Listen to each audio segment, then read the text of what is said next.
There's some issue with my connection. So yeah, I was talking about fluorophores and how tagging is done. So basically, you think about, say, an antibody which is represented as a Y-shaped structure. What happens is most often this stem structure is usually tagged with something else. So these tags are in most cases fluorophores. Now, if you have to get, so consider the number of proteins that are inside the cell. And say, suppose you as a researcher have to look at 20 different proteins in your whatever experiment you're carrying out, then getting each of those fluorophore tag would be incredibly expensive and an unnecessary investment. So instead, what is done is, why you it might not seem very huge to you, but getting individual proteins tagged for every individual member of a lab is a huge expense. So what is instead done is you get untagged antibodies, untagged primary antibodies, and then you get secondary antibodies, which are specific for those types of, say, for example, I'll give you an example. We were talking about AR, right? Say AR, if it is raised in um, mouse. So if it is an anti-mouse antibody that is being used as a primary antibody, secondary antibodies which can bind to any anti-mouse antibody would be utilized. So it is not limited to one person. It can be used by any person who is anybody. It's not even limited to the lab, but anybody who is working with an anti-mouse antibody can utilize the secondary antibody, and it can be a common resource. Getting those tagged to some sort of fluorophore is a possible way in which you can save up on some money. Certainly, there are pros and cons to this as well, but it's just a way to make your experiments more cost effective and fruitful at the same time. So coming back to fluorophores, some common examples here you can see are DAPI, fluorescein, perylene. I'm not sure about this one. I'll have to look into it. What is DIL? Then you have GFP. So GFP is certainly one of the most extensively used proteins in the field of fluorescence microscopy. Its discovery in itself was an immense achievement. And in fact, based on certain modifications that have been made by scientists only. So the chromophores are basically the color component of the fluorophore.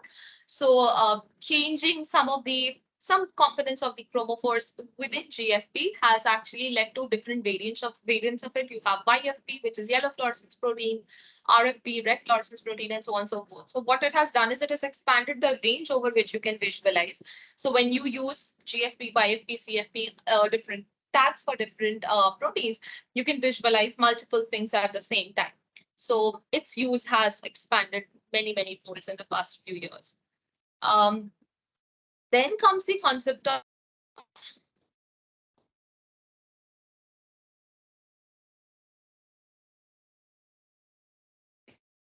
for your microscope will also decide how extensive its ability would be. So, sorry. So, using lasers in confocal microscopy has been an immense achievement. It's not confocal microscopy is also not just a singular concept. You can have many variations, you can have many modifications, upgrades, etc. on its idea as well.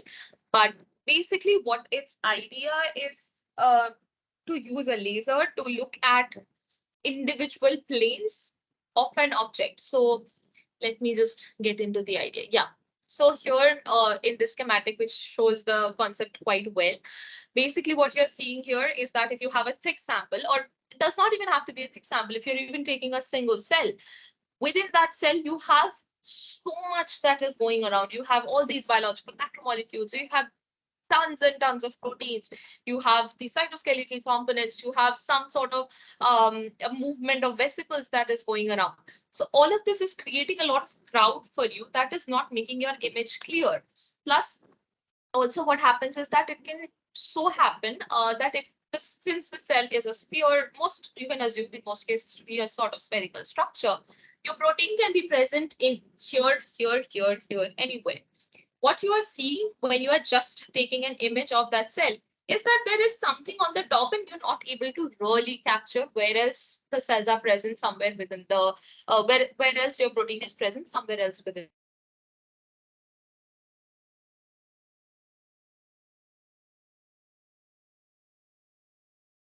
the cell.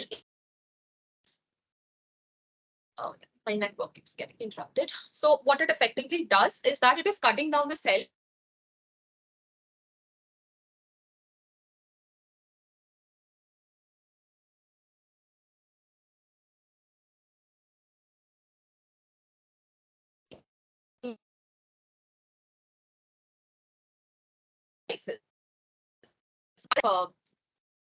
Okay, okay, it's just. Yeah. So whether the fruit or whatever the apple that you have, if it has some worms inside it or not, while it looks perfectly healthy from the outside, if you really have to see what is there in the center of the apple, if there is something there or not, you will have to cut it open, right? So what you do is you chop it or you slice it into multiple slices and you look at each slice individually. What might be the case, like equivalent to that, if in this case what was the worm if is in other cases your protein of interest, you would be able to understand which exact slice of the apple was carrying that worm and where exactly it was present. So what confocal microscopy has effectively allowed us to do is now look at each slice of a cell. You can choose the thickness at which you can take these slices. It is not actually slicing the sample. What it is doing is it is introducing, or it is the incident laser radiation which is coming in is acting or is incident upon one plane of the sample, and from there whatever is being registered as the signal is being taken up, and all of the information from all of these planes can together be used to get an idea of what is happening inside the cell. So it has allowed us to go into so much more detail about what is happening in each plane, and has allowed us to come to a conclusion about what a cell and what its interior exactly looks like. So confocal microscopy is a slightly difficult technique to understand if you do not have background with microscopy. I don't, but yeah, certainly you can try to explore it, and it's a fantastic technique which gives you so much depth, and that's what you're seeing here as well. So instead of illuminating the entire sample and taking the reflected light from all of the planes within the sample, which is what you can see here represented as well, is that the depth of light is collected from all of these planes. So effectively what you are seeing is a more congested sample. So you can very faintly see some samples at the back as well. You can see some on top, some on bottom, and you're not really able to get a clear idea. Instead, what you're doing is you're reducing the amount of light that is collected, but you're reducing it to a single plane. What you're doing is your depth of focus and depth of light collection are being restricted, and what you're getting as an effective image is so much more clear, more informative, and more accurate. So that was the job of confocal microscopy. Here is a representative image. I'm not going into the details. They're not very complicated. You can go through it if you want. I just wanted to introduce the concept for your understanding.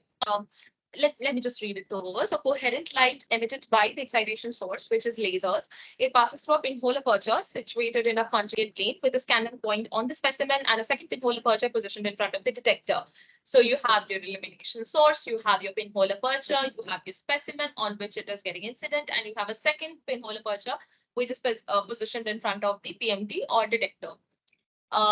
Then the laser is getting reflected by dichromatic mirror and is scanned across the specimen in a defined focal plane, and secondary fluorescence that is emitted from different points on the specimen on that same plane.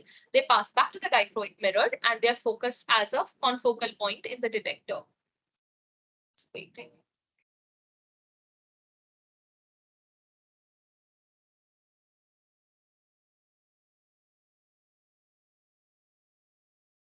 So the concept has been reiterated here. So you have wide field versus confocal point scanning of specimens. This is wide field in illumination, where you have reflected sample or reflected illumination coming from many different sources, versus if there is point scanning, then it is limited to some specific sources, and while information is restricted, it is also more informative, like I just said. So here you can see pollen grain serial optical sections by confocal microscopy. So like we were talking about the apple, right? For example, so you can start basically why it is called scanning is because it's like, think of this, to show it. Think of it as a source of laser. The laser is scanning whatever is your sample. It will start from the top, then it will go a little lower, then will go a little lower. And in this way, it keeps on scanning and it keeps on producing images of each plane. So if you consider the apple again, you start from the stem of the apple, and you come towards the bottom of the apple, then you will get images for each plane. Similar to that, this is what you see for the pollen grain as well. It is starting from one of the planes, it is going through the lower planes, and it is coming back again at the bottom.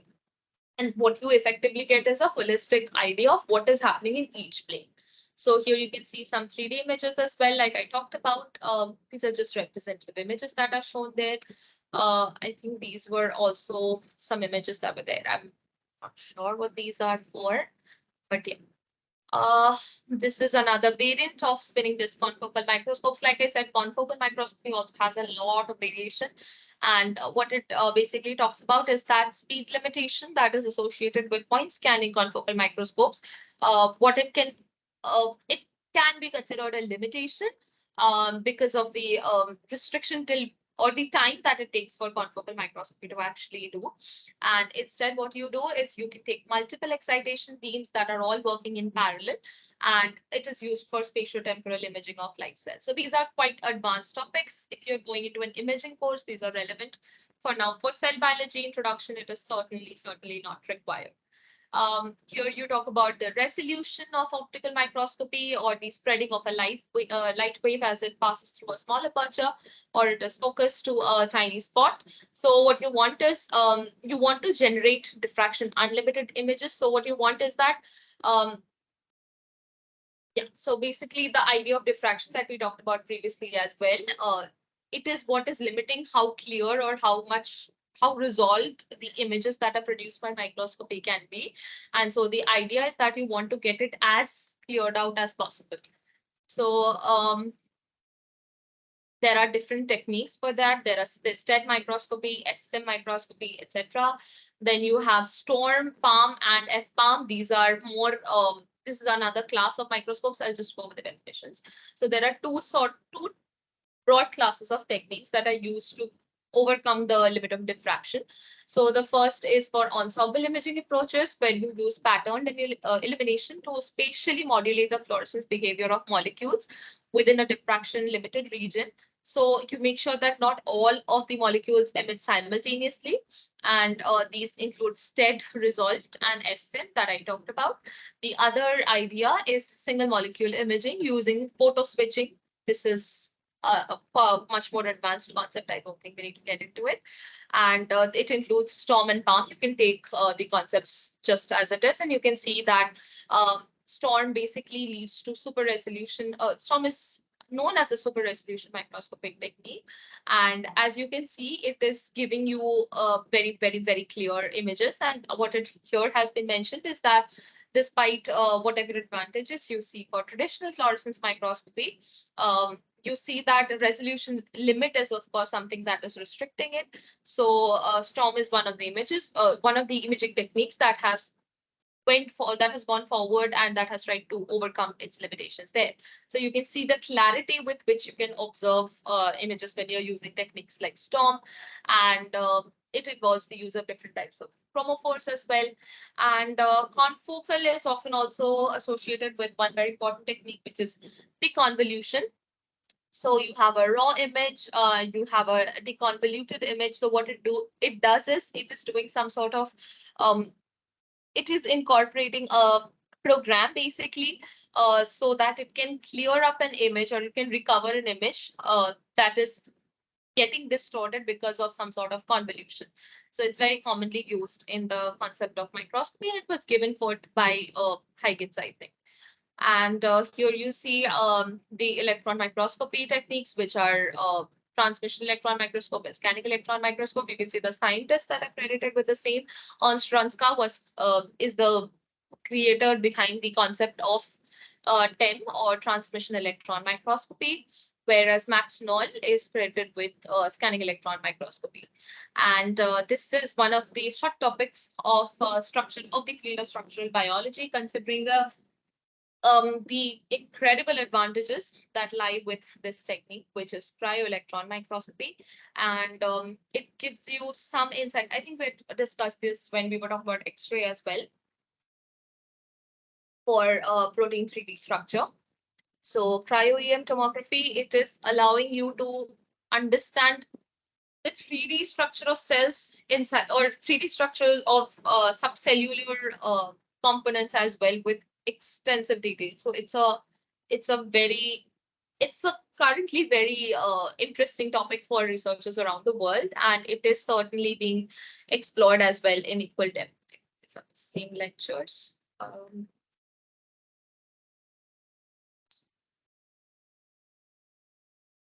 Okay, so we went into quite a lot of detail about the basics of microscopy. I gave some off-topic details as well.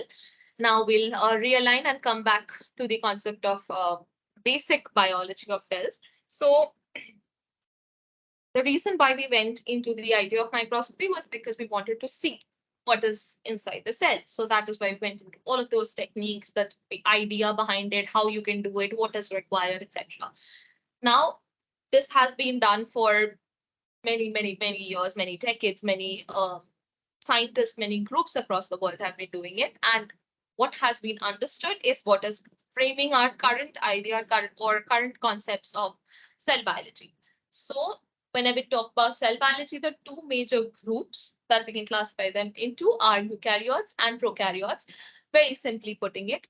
Now, if we just go into the nomenclature of it, or otherwise known as the etiology of it, then prokaryotes and eukaryotes simply did or directly they mean prokaryote means primitive karyon or primitive nucleus.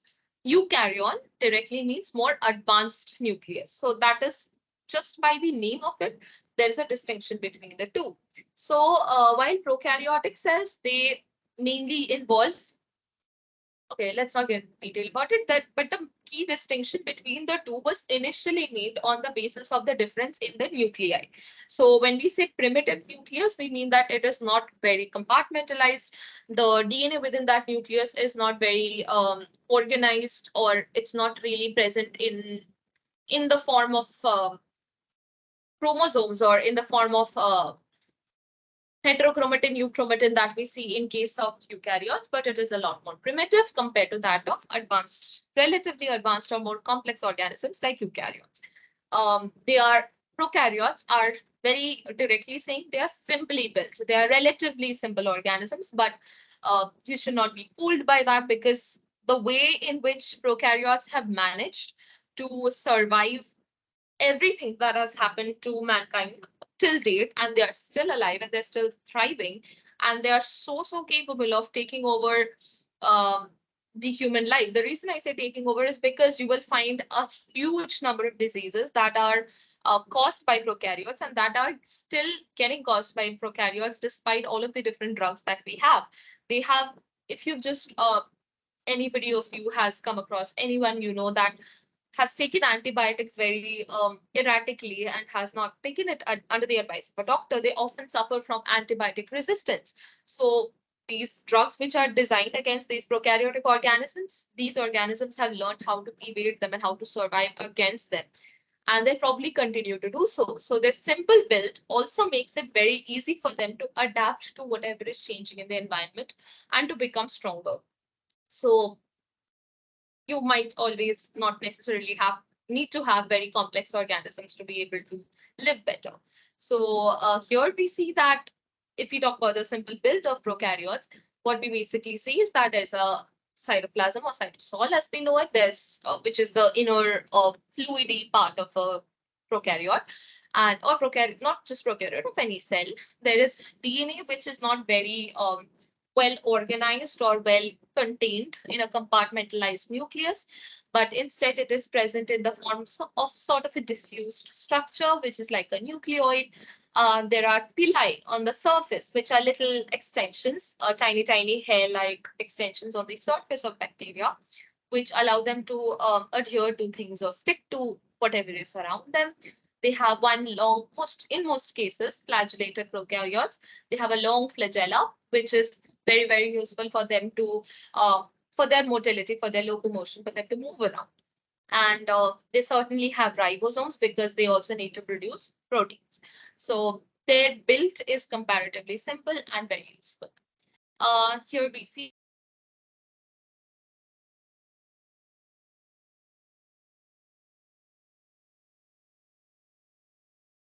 here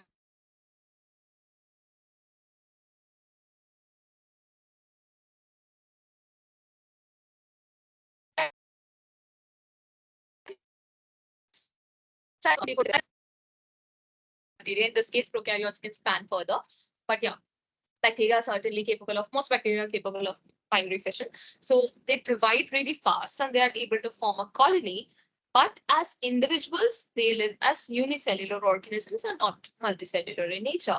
When they're growing as a colony, they are, on the other hand, able to form a film, which is commonly known as a biofilm, which you will find to be a major source of havoc in a lot of areas which do not get cleaned, and that often leads to a lot of problems as well. Like you'll find that in areas which has a lot of influx of bacteria breeding substances which enrich their growth, or very sugar rich regions, or even you will find them in certain dirty ponds, etc., very humid regions. So you'll be able to see that they form a sort of layer, a slimy sort of layer is often formed by bacterial cells. And thirdly, they can also live in the form of a filament where they form a chain of cells. They're not exactly, fungi also form filamentous structures known as hyphae, but in case of bacteria, that is a little bit different. And then we come to prokaryotic feeding. They can either be photosynthetic, which means they produce their own chlorophyll. So they're able to carry out photosynthesis, and for that, they derive energy from sunlight. Next comes the disease-causing microbes that we talk about, which live inside their host and they feed on the living things, and they are obviously pathogenic in nature. Then come decomposers, which are otherwise said to be saprophytic in nature, which means they feed on dead, decaying organic matter, and they are able to metabolize that in some way to make it more useful for them, and to basically derive energy from it. So this is the very, very broad classification of prokaryotes in general. On the other hand, eukaryotes, which we are obviously more familiar with, they are bigger, and to say it very directly, they're more complicated. When we say more complex or more evolved, so to say, the reason we say that is because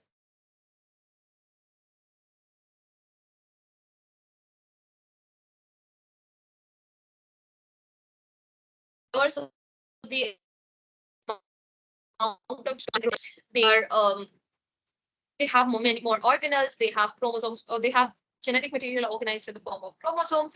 They could be multicellular under certain circumstances, and major examples for the same can be animal cells and plant cells for anybody's reference. So here you see a sort of representation of the functional view of a cell. It is well, this is the New York City subway route that has been shown here. I can certainly guarantee you that the cellular communication network is at least 50 times more complicated than this. Like if you just take any one pathway or any one process inside the cell, you'll see how complicated it is. If you just take the immunological crosstalk within a cell, you will see an entire chart that comes up with n number of proteins all communicating with each other in different ways to ultimately give you the immunity that you talk about.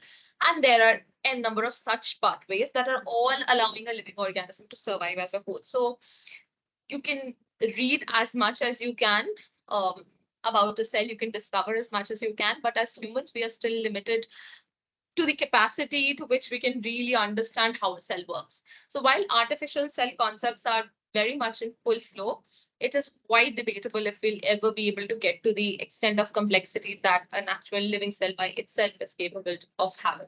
So that certainly remains a concept that can be debated. Anyway, here what we can understand for now is that you can look at cells as having individual units, which are individual organelles, and they are working on certain tracks or certain parts, and they're involved in certain processes for easy functionality of the cell. Yeah. So then you see that within those individual units, within those individual parts, you can see a lot of segregation, and there are checkpoints also that are existing between different processes of the cell, that from process A to process B, if a cell has to move to that process B, it has to go through some checkpoints, some sort of security check to make sure that the cell is ready to go into that stage. So for example, consider a scenario that A bacterial cell is in a very cold, a normal, any bacterial cell, any common bacterial cell, if it finds itself in an environment which is extremely cold and it doesn't have a very enriched nutrient source anywhere around it, but it does not know how to detect it, or it does not have any way of stopping its division when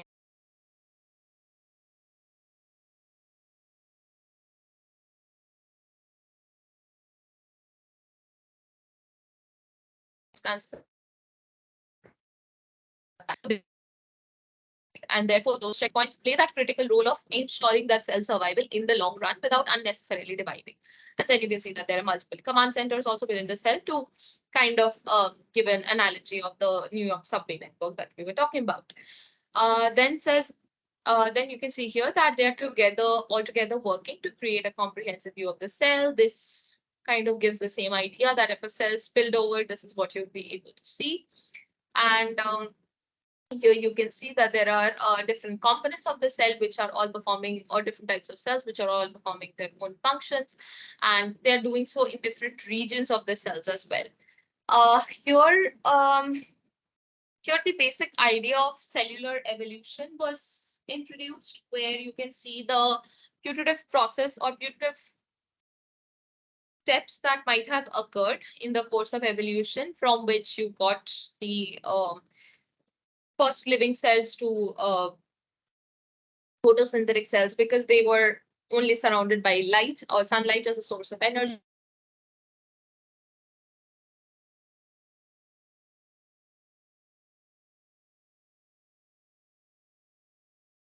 And cyanobacteria, then it, you'll see that that is the optimal condition under which we are able to survive, or in fact most eukaryotes are adapted to survive, and that is why we have evolved in a way which allows us to do our best and live comfortably under these environmental conditions.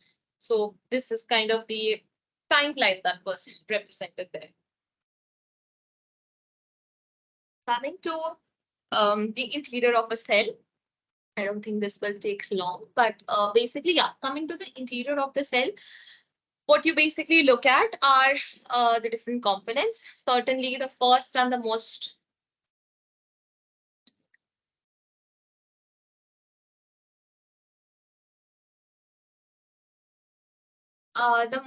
common or the most abundant part of the cell is its membrane, the outer boundary, which is made up of lipoproteins and phospholipids and proteins, which are surrounding the cell cytoplasm.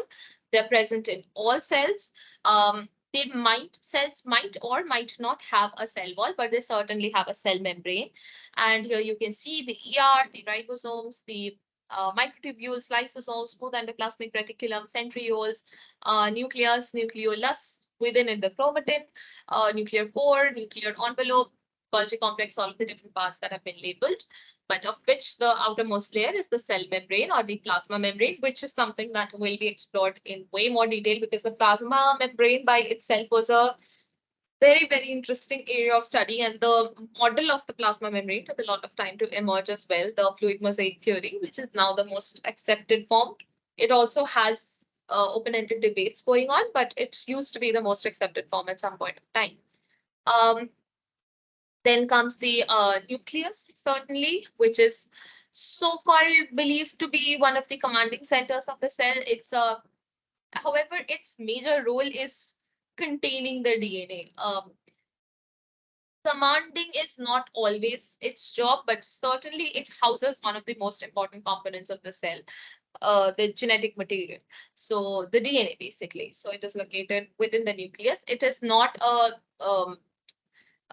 like a wall. It has a lot of pores, nuclear pores, which are obviously a necessity, considering the fact that we learned about how after transcription, post-transcriptional processing, the mRNA has to be moved out of the nucleus into the cytosol. So that would certainly be one of the most important steps.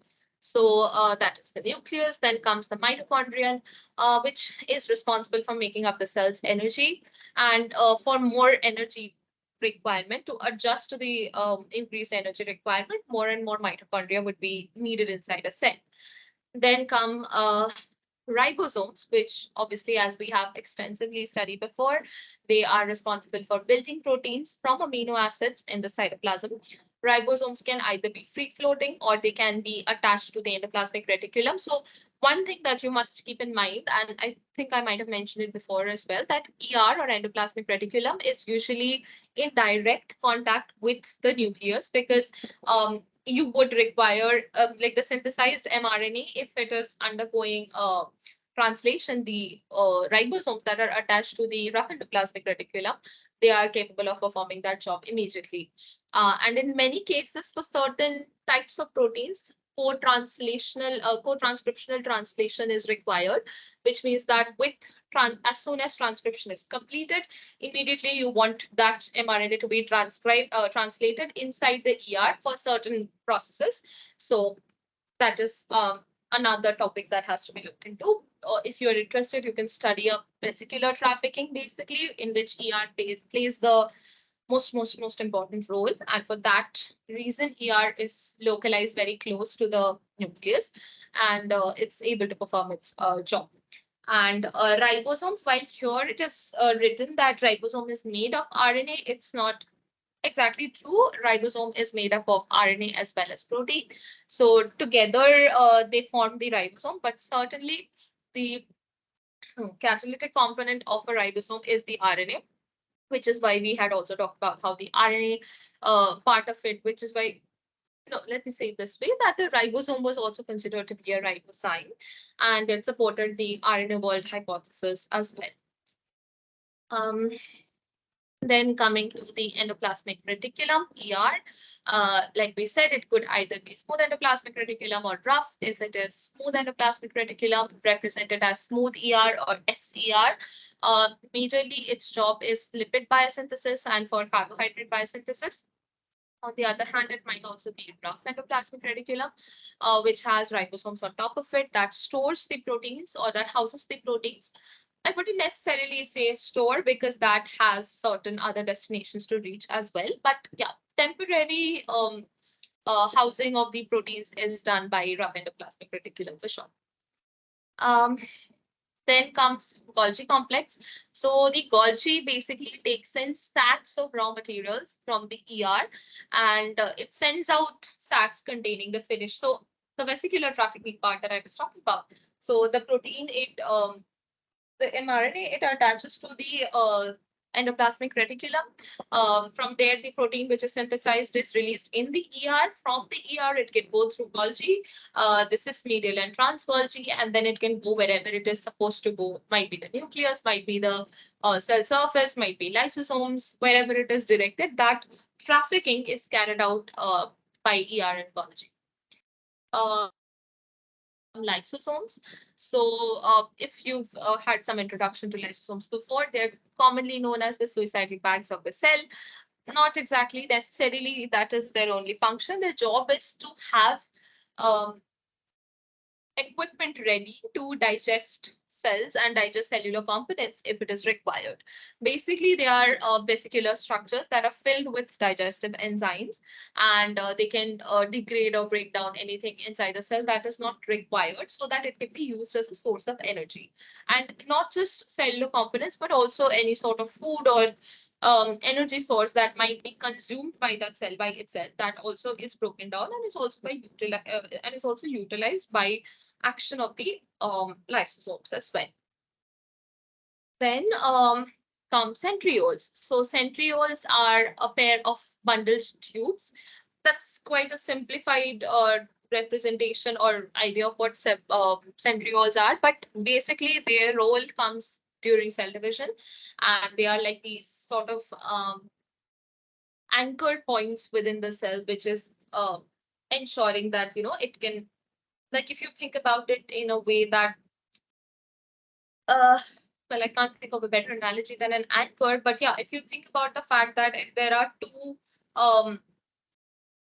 if you have, say, some sort of a ship that has to be broken into two. So if it has two anchors on two ends, and if both sides are pulled apart equally, then that ship would split equally into two. So in an equal analogy, centrioles kind of do that job. If we go into details about cell division, you would understand its role. It is quite sensitive. It does so by the use of microtubules, which is something we'll come across during the classes on cytoskeleton. But yeah, that its major job is during the process of cell division. And yeah, like you can see, it's made of microtubules. It is present within the cytoplasm throughout the cytoplasm. And apart from that, it also gives some shape to the cells and moves organelles inside the cell. So that's not exactly the oh, sorry, I skipped it here. So that's the job of the cytoskeleton, actually. That cytoskeleton is made up of microtubules, but not just microtubules. It has microtubules. It has two other components that we'll come to as well. Um, and its job is to give that cell support and to form the cell skeleton quite directly. The core structure of the cell is made up of the cytoskeleton. In contrast, these structures that are different between animal cells or most other cells versus plant cells are firstly the cell wall. Um, Contrastingly, you will find cell walls in fungi as well as in bacteria. Here we are just talking about plant cells. So the component of the cell wall would differ in each case. You would have chitinous cell walls for fungi. You would have cellulosic cell walls in this case. So these are very, very strong. And the cell wall, that is why there's a difference in terminology. The cell membrane is named so because it has some pores. It is allowing something to go across. A cell wall is rigid. Nothing goes past it. So they're very strong. They're made of cellulose. They protect the cell from rupturing, and they are glued to cells next door. So that is what you see here. You can, however, see some specific structures here, like plasmodesmata, which are present between plant cells that allow flow of water between different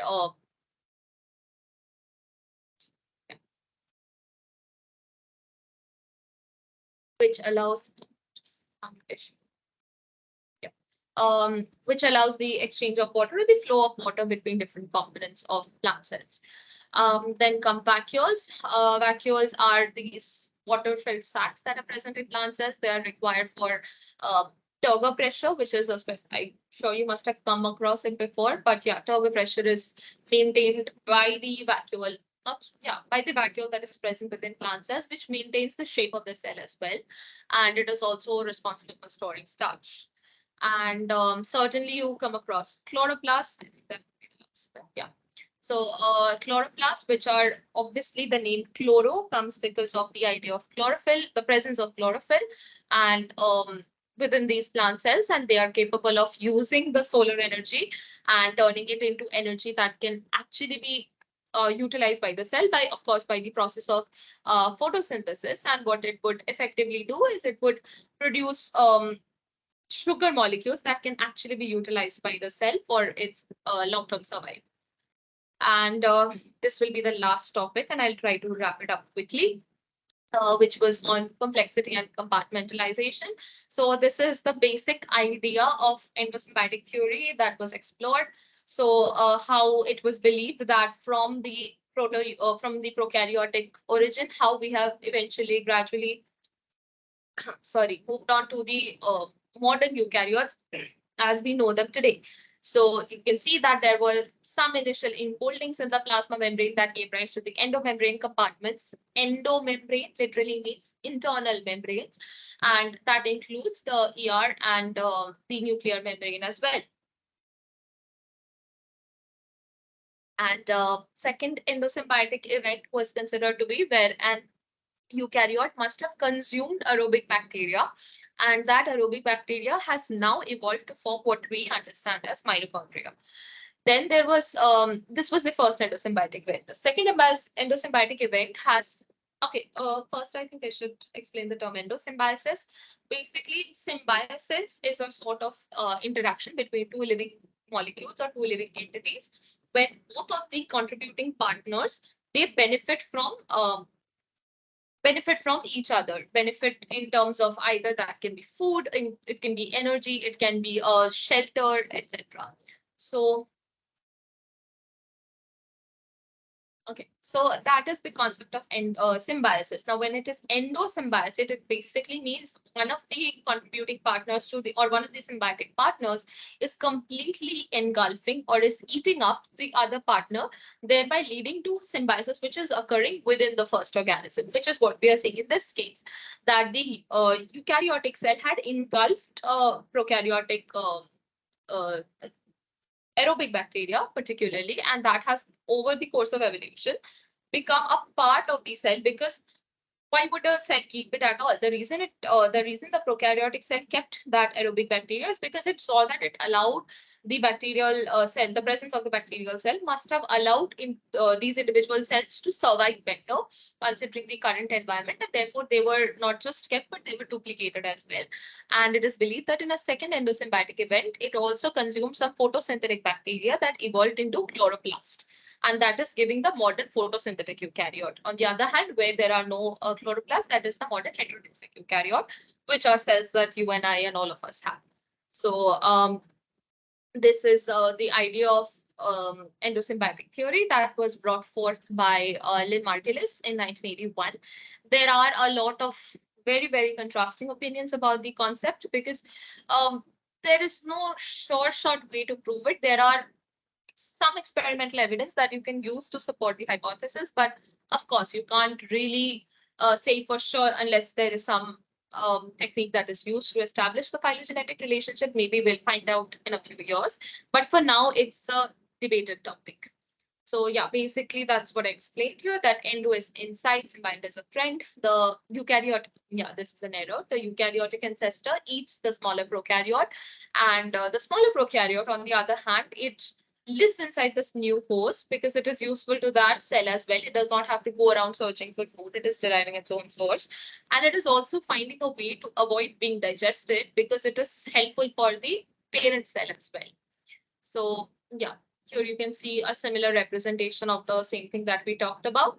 And this has been kind of understood based on some phylogenetic studies as well. And here you can see some examples of phylogenetic studies that kind of support that similar idea as well.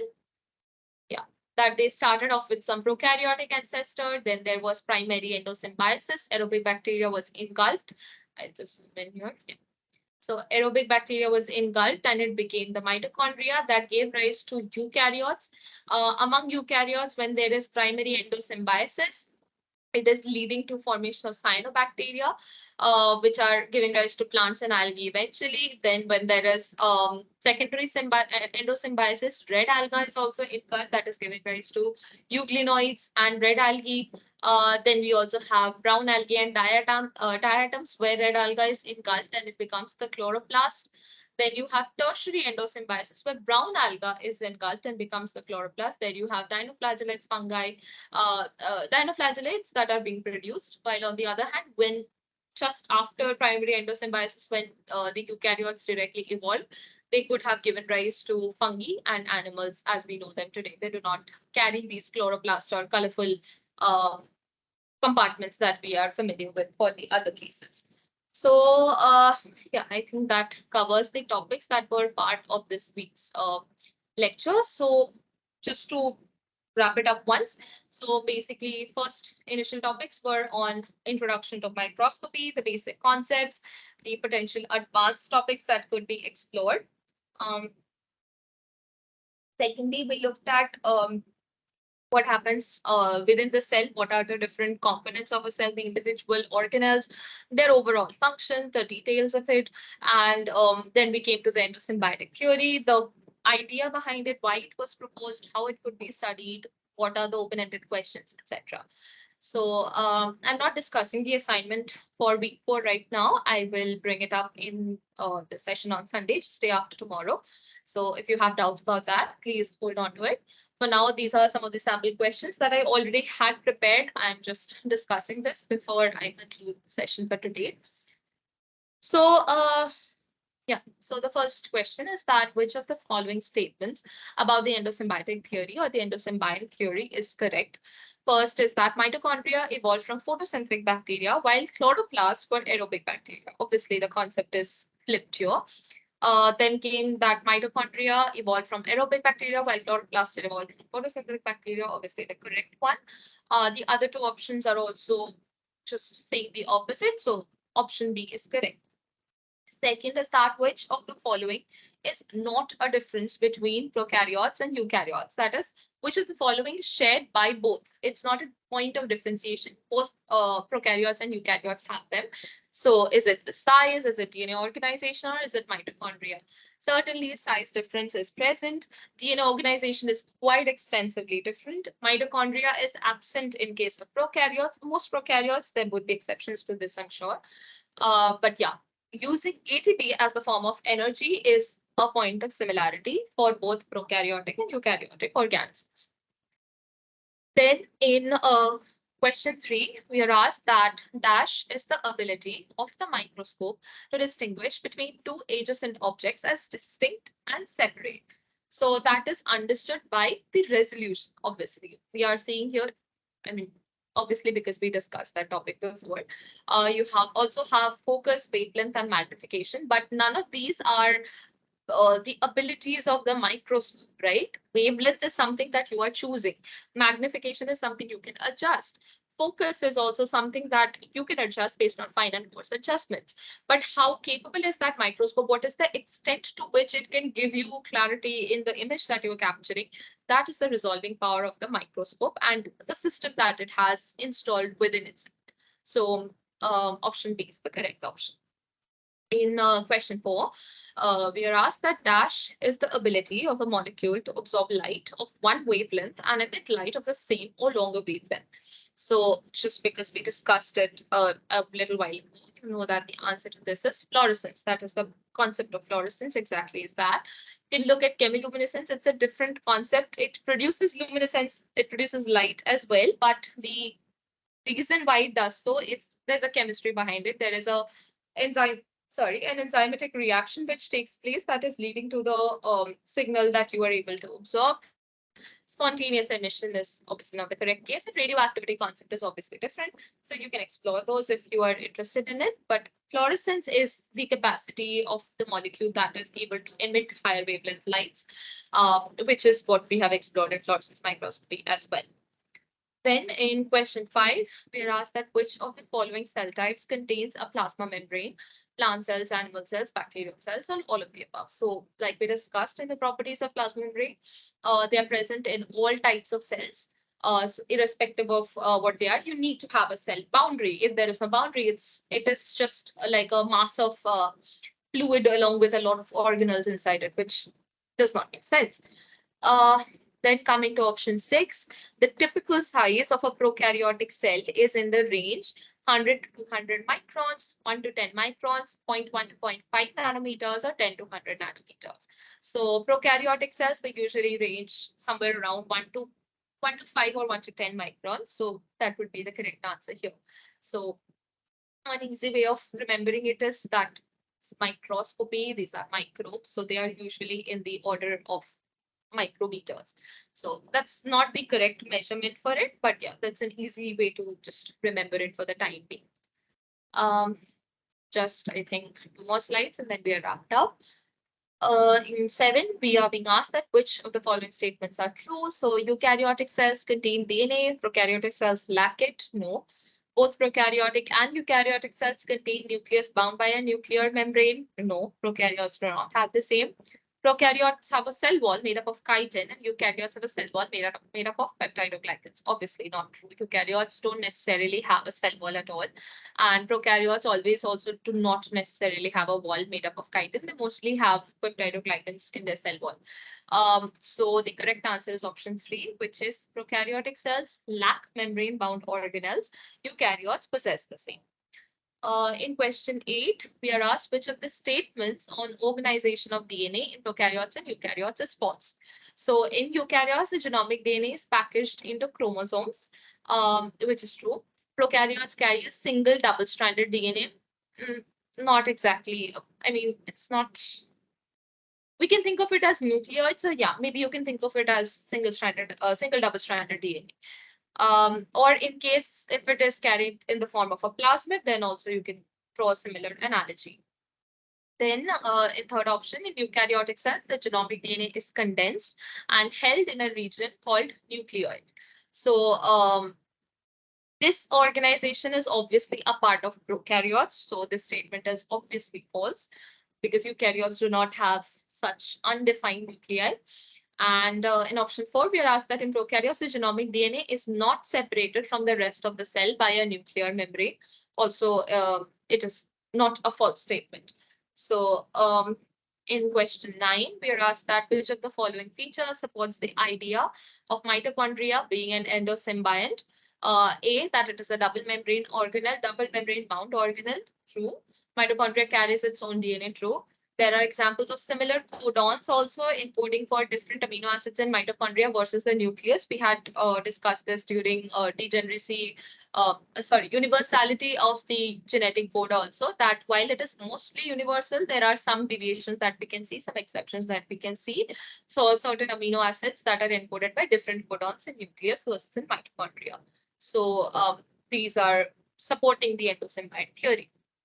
And finally, the last question is that what are the two key differences between plant and animal cells? So is it, I'll read the options from the bottom. Is it the presence of vacuoles in mitochondria in animal cells, chloroplast in mitochondria in plant cells? No. Vacuoles and ribosomes in animal cells? No. Instead, it is the presence of cell wall and chloroplast in plant cells, which are absent in case of animal cells, which makes this the correct option.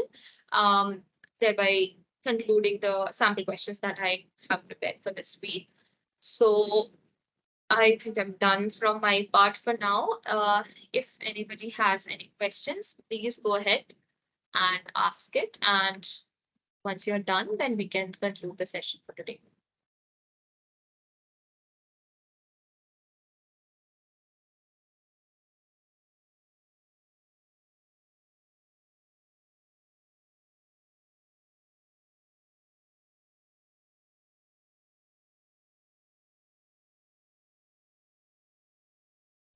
Okay, so if not, thank you for joining today's session. I hope it was useful to you, even though it was a postponed session. If you have any doubts for week 4, please keep them prepared. We will take them up on Sunday. And thank you for joining. I will see you in the next session. And you can all leave now. Thank you.